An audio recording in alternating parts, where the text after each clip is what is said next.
My name is Karina, and I am 46 years old. Karina asked that I only use her first name. She's in her 40s and lives in California. She has a PhD in chemistry, a postdoc in neuroscience, and works in the biotech industry. In her spare time, she does triathlons. In other words, she's an overachiever. Can you tell me the whole story from the beginning in as much detail as you can remember? Sure. Do you have 3 hours? No. Yes, we really do, actually. I'm just kidding. Okay. I guess I called myself a serial monogamist. I had gone from one relationship with a year or two break and then another relationship for 4 or 5 years. I had just gotten out of probably a pretty toxic relationship. In the spring of 2023, around the same time Shane Haynes was siphoning money from the bank, she was single and looking. Her friend suggested Bumble, the dating app. And, within a week, I had met somebody that I thought was pretty fantastic. Evan was 43, 6 feet tall, in good shape, with sandy blonde hair and blue eyes. He was Dutch, living in California and working in finance. He was an incredibly attractive man, and I think I was surprised that he was interested in me. Like on a scale of 1 to 10, he would have been a 9, and I put myself around, 4 or 5. They chatted for a few days on Bumble. Then they exchanged numbers and moved to WhatsApp. That was Evan's idea.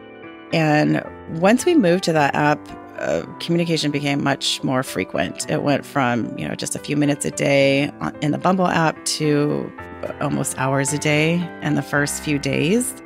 What did you like about Evan?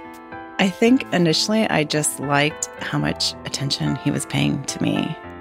He would ask me things that I did, not just in my work, but check in on me throughout the day. What was I eating for breakfast, lunch, dinner?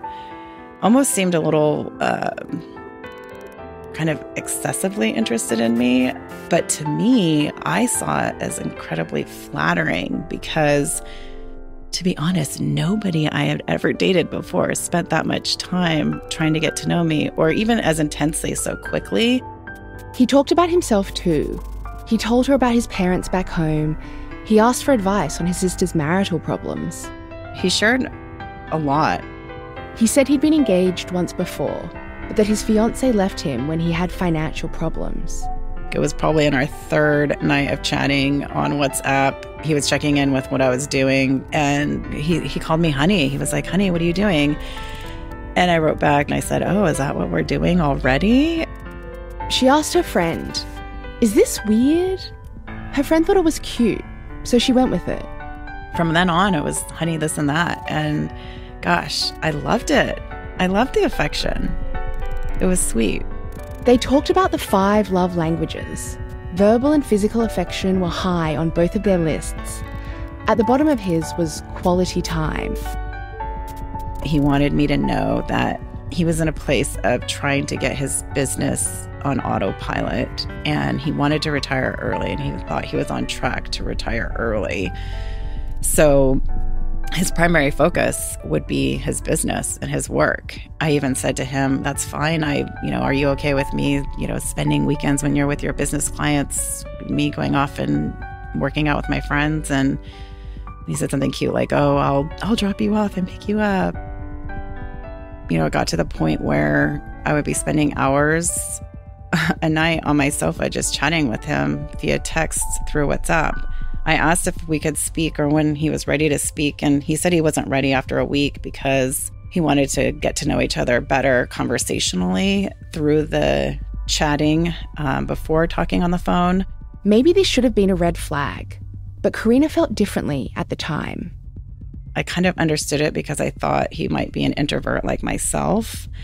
And then I thought, well, maybe he has a language barrier. So I didn't push it for probably a few more weeks. And even when there were times that I would question him, why we hadn't talked yet or met in person, he always had a great way of re-solidifying my confidence in him and what we were doing in this relationship.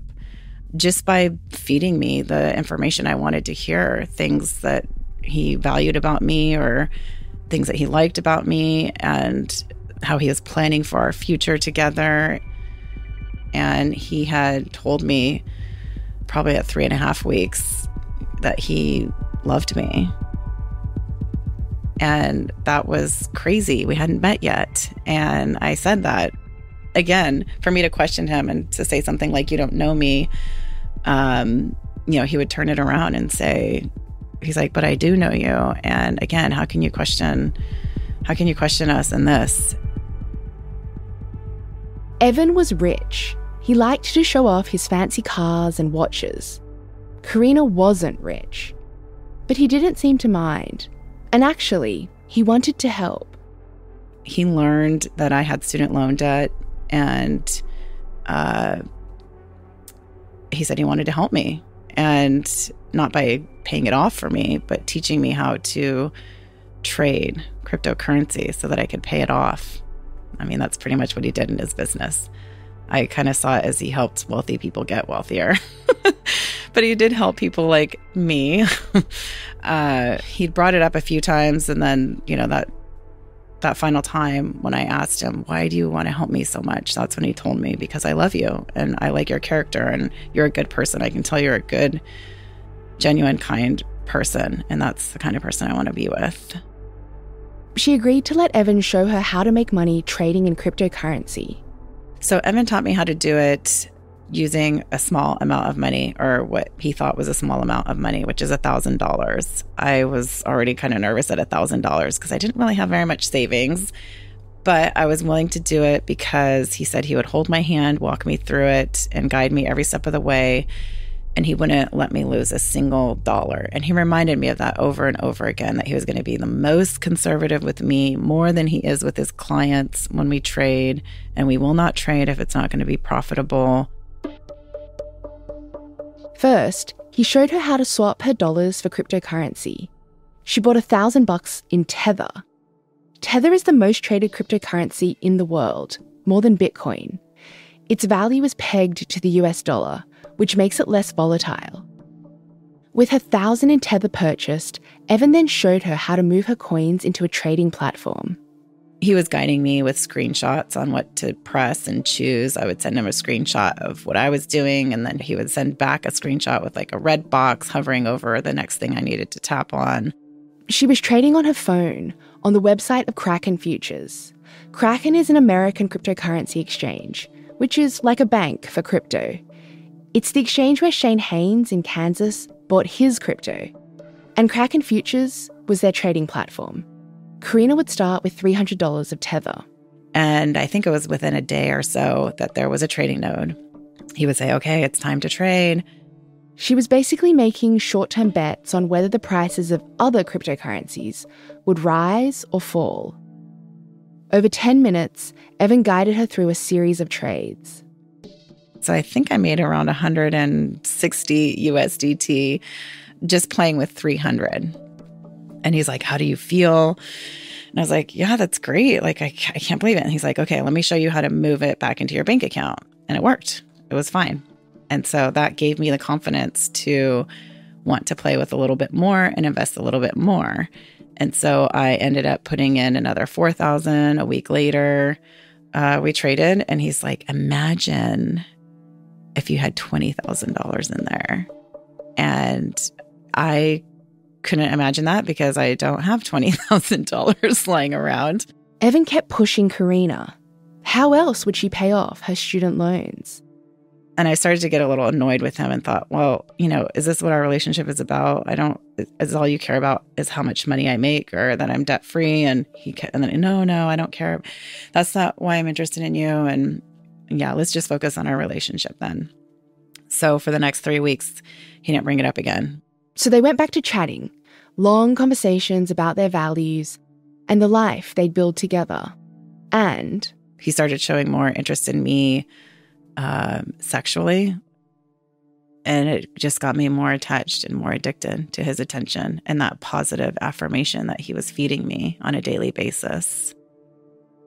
Eventually, Evan came back around to investing. He asked what I had in my retirement, and I told him, and he said, why don't you borrow from your retirement? You'll pay it back because you're going to make all the money back in trading anyway. You'll pay back your retirement loan and we'll trade enough to the point where you can also pay off your student loans. And I thought that was a great idea. Karina took out $30,000 to trade with. It was a lot of money, and perhaps should have been another red flag. But her tether balance was growing. Then, Evan suggested she take it to the next level by registering for a special investment event.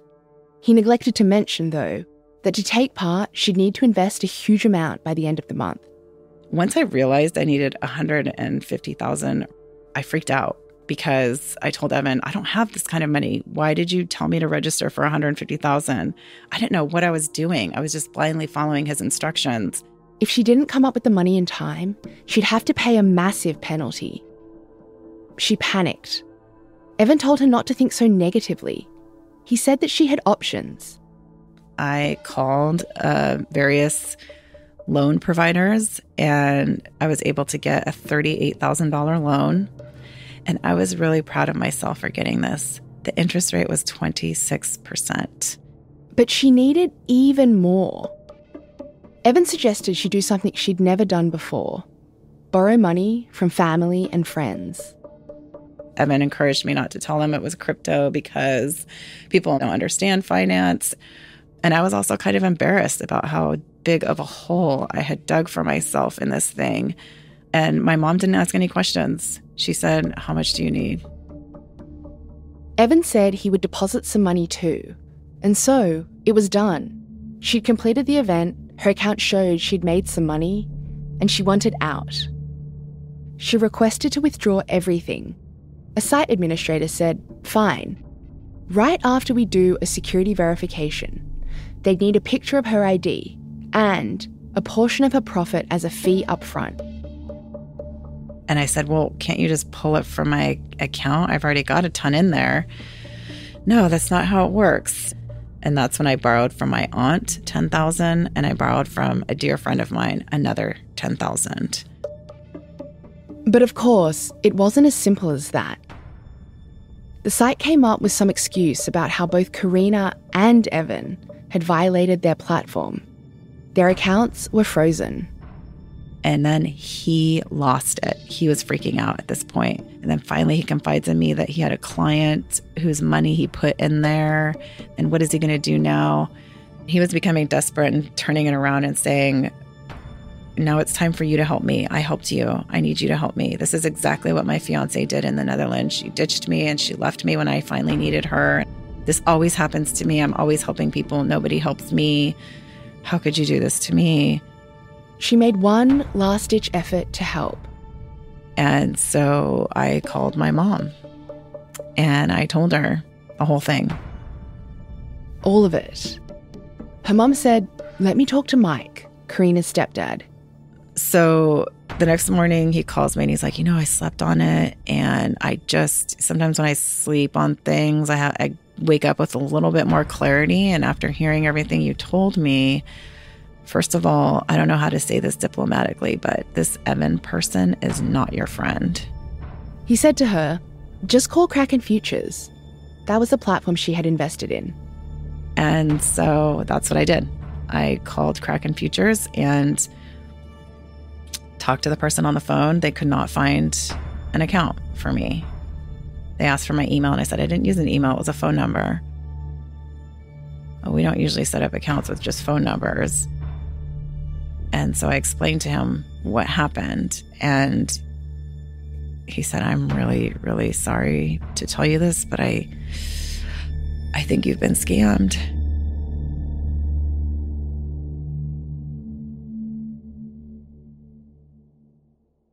And I lost it.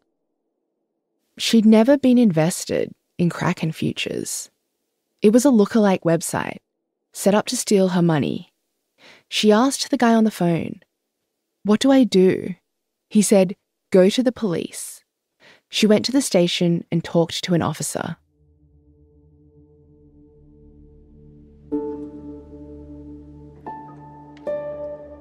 And as I was telling the story, I realized as I was speaking out loud, all the things that I did that at the time felt like rational decision making, and then realizing I was coerced into making these decisions, and I couldn't believe it.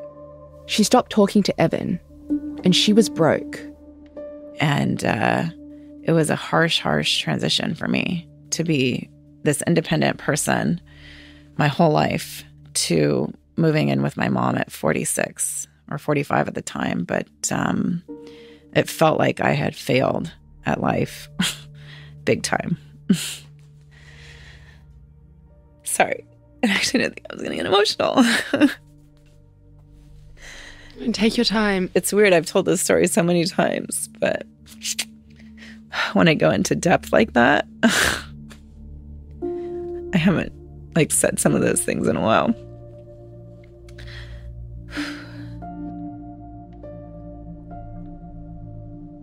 She still had questions.